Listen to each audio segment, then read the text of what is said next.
Hello， 大家好，欢迎来到麦式音响的 YouTube Channel。那时间真的过得非常快哦，不知不觉已经来到这个2025年的1月初了。那在这边先跟大家说声新年快乐，恭喜发财。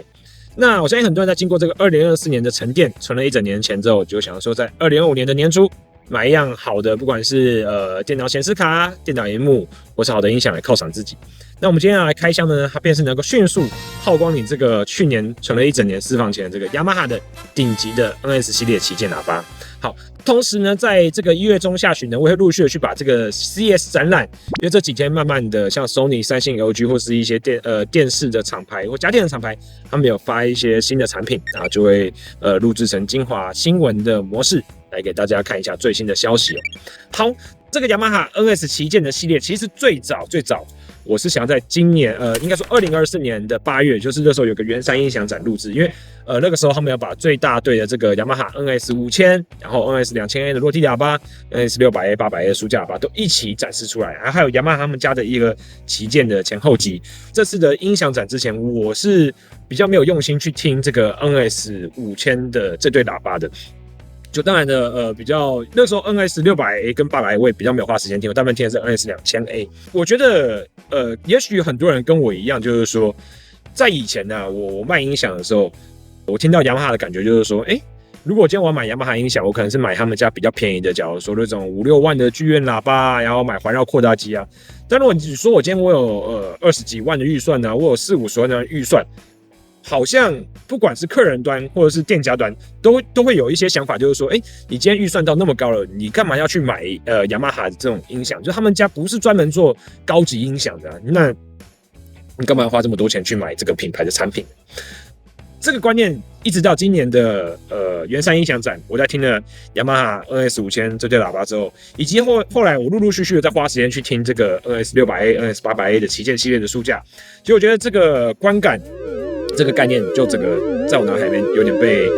改观了这样子，所以今天来分享一下，我觉得雅马哈他们这 NS 系列旗舰喇叭的一个，我觉得从它的一些技术细节来跟大家聊聊，以及对它的听感。因为其实那时候7、8月的时候，原厂有针对它的一些规格做介绍，但我觉得那时候原厂的介绍人的讲法让我觉得其实是对这对或者整个系列是不够深入的，所以今天呢，我们尽量的用人能听得懂的话来解释给大家听，这样子。说到这个 NS 5000这对旗舰喇叭，其实它的源头是复刻这个1974年的始祖喇叭 NS 1000。其实那对喇叭我没有听过，完全没有听过，所以也跟我年纪差很多。所以我觉得今天就从我听到这个 NS 5000的一个心得感想，跟大家做分享，这样子。好啦，那我们现在讲一下这个 NS 系列的这个旗舰家族成员，分别是2016年的 NS 5000，它的定价我记得是现在是50几万，接着是2020年的 NS 3000书架式的这个扬声器，但现在好像我觉得要被 NS 2000A 取代了这样子。那接着是2022年的 NS 2000A， 售价大概20万多出头，那以及2024年的这个书架式的 NS 800A 以及这个 NS 600A， 两个售价分别是13万以及8.4万这样。这个系列呢，首先要先来讲一下他们的单体，因为那时候我有听他们商业原厂讲说，1974年这个 NS 1000当时是使用了所谓的皮高音，也是当时首创第一个使用皮高音的这个高级喇叭。NS 5000呢，基本上它也是采用了这个皮高音的架构。然后呢，我觉得它最大的技术应该就是在它整个箱体结构跟它单体配合之后，那个声音的能量感、规模感非常的强大。好。我们现在讲这个 NS 5000的单体。首先呢 ，NS 5000它的跟底下 NS 2000A、NS 800A、NS 600，它们单体有一个根本上的差异，就是说，它们的那个 NS 5000呢，它的单体都是 Nylon 柴龙纤维，再加上真镀的皮金属在上面，所以它的中音单体跟低音单体，你会看到它外观都是属于银色的一个外观。那如果是在它底下。NS 2000A、NS 800A 跟600A 就全部都是黑色的一个外观的。NS 5000它有1寸半的高音、3寸半的中音以及这个11寸半的低音单体。那如果是 NS 2000以下的话，基本上它们的高音呢都会是1寸半的高音，只是说低音搭配大小会不一样。然后 NS2000A、800A、600A， 它的一个高音或它的整个中音低音的单体的配置，就会是使用 Xylem 柴龙，以及配上这个雅马哈他们钢琴有一个材质叫做我觉得云杉吧，它就是用云杉纤维去搭配这个柴龙纤维的一个复合体。那大家听到 Xylem 柴龙可能不了解这个是什么东西，就我们以前常常听到很多喇叭去强调说，我的一个重低音是使用了这个 Kevlar， 就是科弗勒的一个防弹纤维，所以我的强度很强，然后它在做大能量变化的时候也不会形变。这个柴龙纤维呢，它就是声称它比这个 Kevlar 纤维更强的材质了。好，那可能很多人要问说，这个单体振膜是一个什么东西？基本上单体振膜就是你看到一个音响的时候，它外面有一个那种不管是半圆形啊，或者是它有一个内凹的形状，那个就是它的振膜。为什么我们要强调说这个振膜它所使用的纤维的种类呢？单体运作的时候，你会看到它在前后运作，它前后推动空气。那其实我们希望说，这种单体的振膜，它材料越轻，因为材料越轻，你的那个磁铁在推动它的时候才越有效率嘛，你就不用出很大的力就可以推动它。那硬度越高越好，就是因为说它在运动的时候，假如说它很软的话，你就想让它推动空气的时候，它自己就会一直有形变，那样子对声音来讲感觉就不是很好。所以呢，这就好像说实力派歌手在唱歌的时候啊，如果你很软，你就想象有实力派歌手唱歌的时候一直扭来扭去、动来动去，那这样这个歌声感觉就很不稳定。接下来就可能观众朋友会有疑问说，既然这个柴龙纤维那么棒，为什么不每一家都去使用呢？因为这个柴龙纤维其实它在前些年的时候，只有这个日本东洋纺公司它才有技术跟专利去量产的出来，所以量少的东西价格贵，你再想想看。那雅马哈它离这个东洋纺公司就都在日本嘛，所以很近，它就可以把它就地取材去使用这种原料去做单体的产生。我们日常生活中要看到柴龙纤维，其实我觉得最经典的一个案例就是桌球拍了。如果你是有在打那个桌球拍的朋友，你可能会听到什么张继科 ALC， 什么林云儒 ZLC。那个什么 ZLC、ALC 就在讲说它里面木材啊有混一点这个人工的纤维。ZLC 的球拍就是混用了这个柴龙纤维。那基本上混用这个柴龙纤维 ZLC 系列的这个蝴蝶牌球拍啊，一支球拍基本上就是上万元都有。就你别小看那个桌球拍哦，因为我刚好这阵子也有开始打桌球，我以前都觉得说桌球拍那个木头就是路边捡一块木头锯一锯就可以，就是直接拿来打这样。后来才发现，这个球拍小小的一支，贵的也是上万块的都有这样。好 ，NS5000的单体呢，它除了用上这个柴龙纤维之外，它在柴龙纤维的表面还增镀上了这个皮金属。那大家不要小看说，雅马哈他们这个 NS5000 或 NS 这个旗舰系列喇叭外观是非常普通，就做的好像方形。就在我手边目前的这就是 NS800A 的喇叭 ，NS5000 基本上可以是融合这个日本工业的一个超级精华的超级单体。我们讲完了单体，接着就要来讲说它这个箱体结构。单体我们刚刚讲嘛，就 NS5000 它是有这个柴龙纤维，然后再增镀上皮金属。那如果在它以下的这个 NS2000A、NS800A、NS600A 就是用这个柴龙纤维去混搭云杉纤维做的复合材料的单体。接着讲箱体，箱体这雅马哈基本上它有一些独特的技术去增强它们的一个不管是结构啊，增强它箱内的一个声音消音的表现，这是连贯着整个它的 NS5000、NS2000A、NS800A、NS600A 的。所以呢，好，我们来讲一下它里面有几个特色。一个人就是说，它的 NS 旗舰喇叭里面有一些随机的木梁柱，那这些梁柱其实它是有仪器去测量，就是说它加入这些梁柱的结构之后，会减少它箱体振动的能量。那第二个呢，就是说它的低音反射孔的应该说形状是做成螺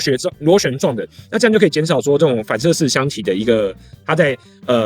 发声的时候会有一个风切的声音在这个反射孔上面，那这个螺旋状的开孔也就减少了这部分的影响。但我记得这个其实不算是雅马哈独有的发明，因为这其实以前是哪一家的专利啊？只是说这几年好像专利解禁之后，大家就开始可以做这种螺旋状的一个低音反射孔这样子。你说这个随机的梁柱结构在这种喇叭箱体的设计里面，我觉得也不算少见。那接着呢，有两项雅马哈最关键的一个箱体的专利技术，在那个时候吸引到。8月的时候，我听完演讲之后，我就特别去研究了一下，分别就是在这个 NS 系列音箱当中的这个有一个 J 型管的吸音管，以及呢中高音单体后方的一个消音器。原厂呢有给他们两个名词啊，就叫做 Acoustic Absorber， 以及呢这个RS Chamber， 基本上就是 Resonance 的 Chamber， 就是一个共振的抵消盒嘛。那我觉得这就基本上只是一个把它的功能做成英文翻译这样。从根本上来说，这个雅马哈他们这个 J 型管啊，跟它的中高音后面的消音管用的是同样一个核心精神。在雅马哈的官网上面有这个专利字号，你可以看到雅马哈同时它在美国、日本都有专利号之外，它在大陆也是有专利号的。所以呢，如果你真的对这个两个技术你有想要了解它的一些细节以及他们做哪些测试的话，其实呢你是可以直接用这个大陆的专利号，你直接去这个全球的专利网站去查。其实他们那个我记得那时候好10几页、20几页吧，就有写说这些一些专利的内容啊，甚至你要知道，它其实这些技术都不是只有单篇的，就是它可能是专利当中还引用了某些专利，这就跟你在写论文一样，你可以引用前人的论文，然后它是引用好几篇的论文的结果，才得到今天的这个完美的成果的。接着我就简单来跟大家说明一下这个雅马哈他们专利的这个 J 型管以及这个中高音的消音器是怎么做运作的。好，那在讲这个怎么运作，我们就先讲一下说，大喇叭在播放音乐的时候，你要想象成它的那个单体在前后震动。既然是前后的震动，就代表说我们会有箱体前面发生的声音，同时也会单体会发生背波在我们的箱体里面发出声音，然后到处乱窜这样子。这个时候就有观众朋友讲说，那如果箱体里面有背波，有一些奇奇怪怪的声音，我们不就用吸音棉把整个箱体里面铺满吸音棉，这样就没有声音，就不会有干扰了吗？其实这个很残忍的事情就是说，喇叭它的背波啊，在箱体里面绕来绕去之后，其实它会引发某些声音频率段的加强，就是其实这个声音的在这个箱体里面，它并不是平均的。就如果从频率上来讲，你可以理解成哆来咪发嗦，就唱这样的音符，它可能某几个音符是特别大声的，而且呢，吸音棉呢，其实它对于某些低频率段的声音，它并不能做很好的一个吸收。那这个时候怎么办呢？雅马哈便想到一个算是完美的方案，就是既然箱子我们已知道这个音箱里面在喇叭播放音乐的时候会有某些频率的声音被放大，或者是有一些某些杂音，那这样子我们便做一个类似笛子的管子，也放在这个喇叭音箱里面，让这个笛子产生的声音呢，跟这个喇叭箱体内的杂音去做抵消。这个概念最早来自于这个19世纪的德国科学家，叫做 Helmholtz。那 Helmholtz 我们就叫做怎么讲？要给他一个简称吗？就叫他阿汉。德国科学家阿汉那时候他发现说，在某种特定容积下的这个单侧开口容器啊，你就对它吹气，就好像怎么讲？你用那个保特瓶，你水你装不同的满度，假如你装1/5满啊，你装1/6满，你装1/3满，你对那个瓶口吹气，你会发现它有共振出某些特定频率的声音。之后呢，我们又发现，就算是双侧开孔的一个管状物，也有这样的现象。所以像是你的乐器直笛、竖笛，它便是利用这样的原理。既然这个管状物呢，它会发生一个共振，就是它里面空气发生共振，然后会产生一个特定频率的声音。然后呢，喇叭箱体里面这个杂音，其实我们也可以量测的出来，它也是某些特定的频率会加强的。所以我们就可以设计一个这个管状物放到这个音箱内。让这个管状物在喇叭里面，就是喇叭的背波还有声音嘛，要灌到这个音箱里面。那这个管状物呢，它就像直笛一样，它就会发生美妙的音符，那就会跟这个音箱内的杂音去做一个抵消了这样子。好，那接着呢，我们讲到这个J 型管，讲完它的原理之后，我们来看一下他们雅马哈这个中高音所用的一个消音器哦。其实消音器你先看到它的一个形状。它的一个形状，简单来讲，你可以把它想成就是在高音后面，它有一根长长的管子，那管子旁边呢留着就是两个算是么字形的一个么形管是连通的，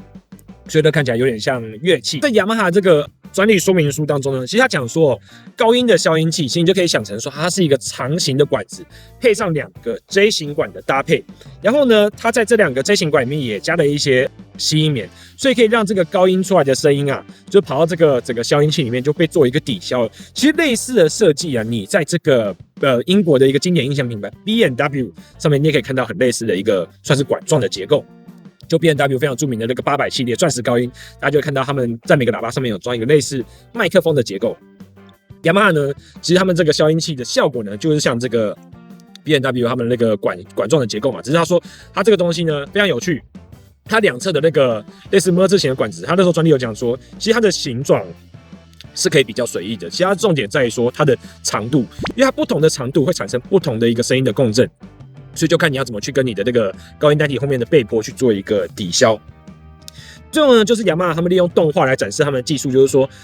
它这些专利的箱体的技术，对于箱体的振动的控制，以及呢这个箱内杂音的一个抵消，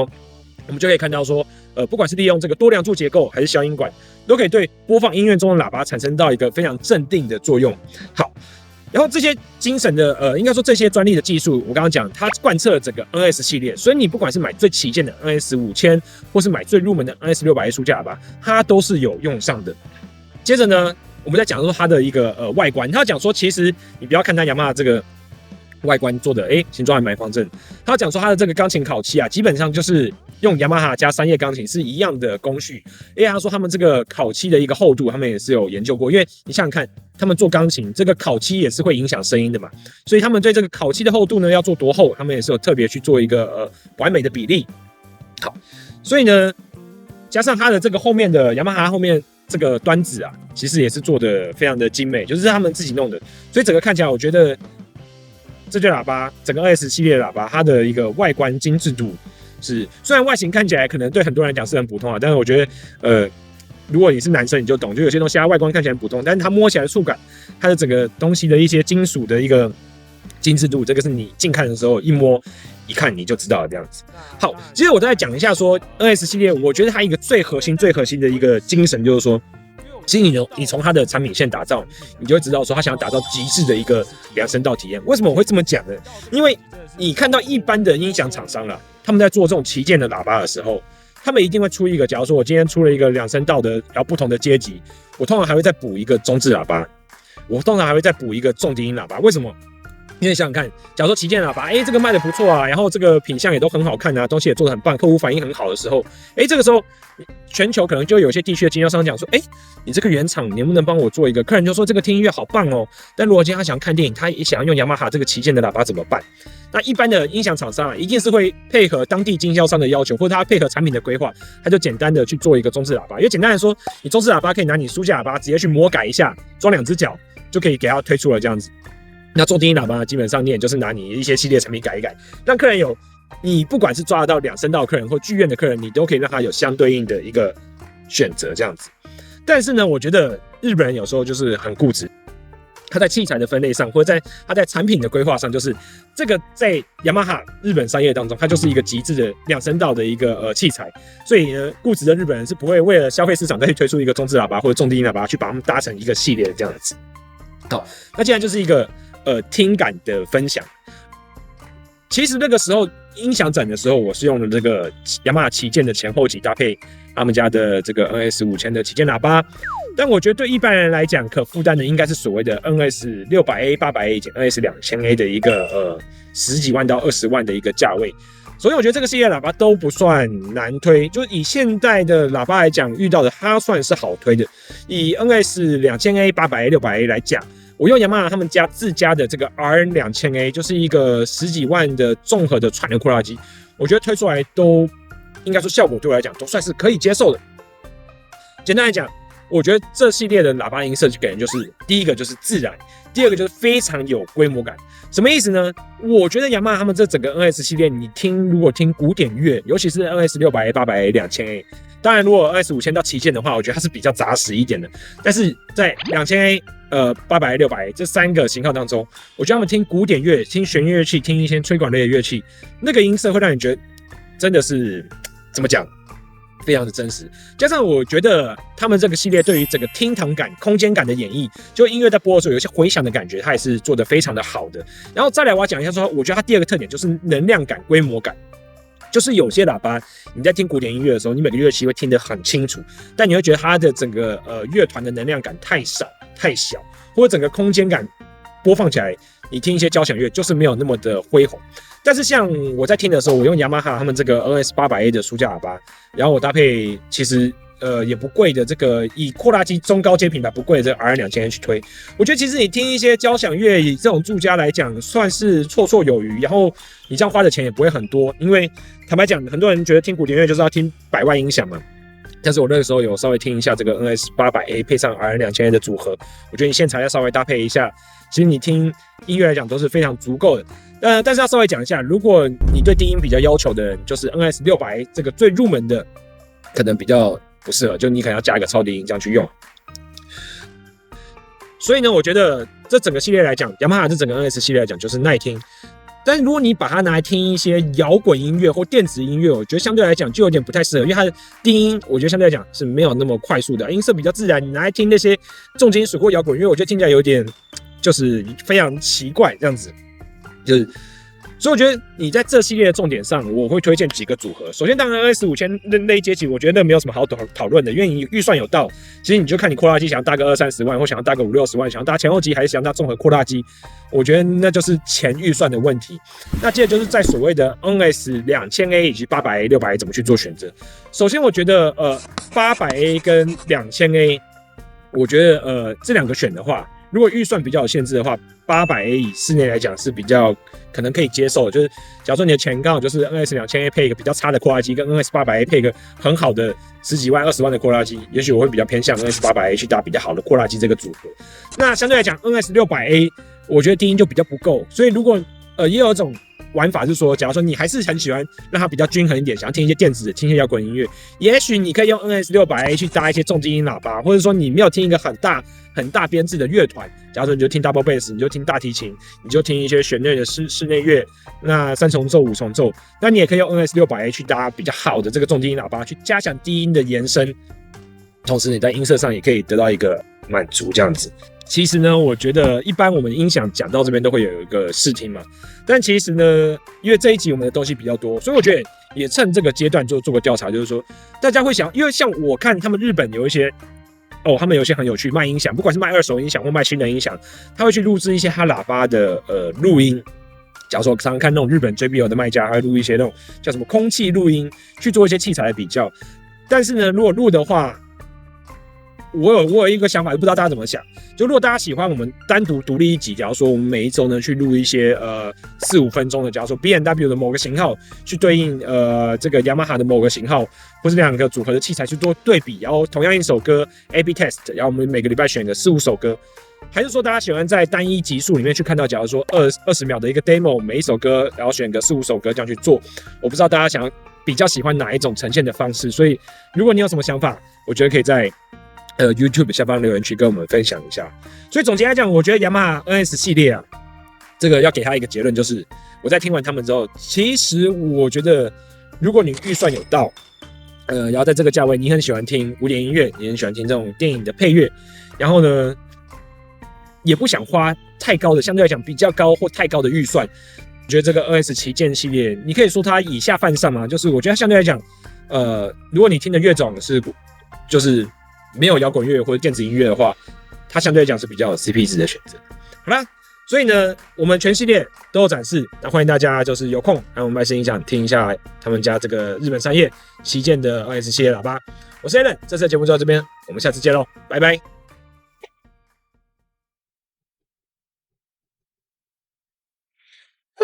没有录到声音。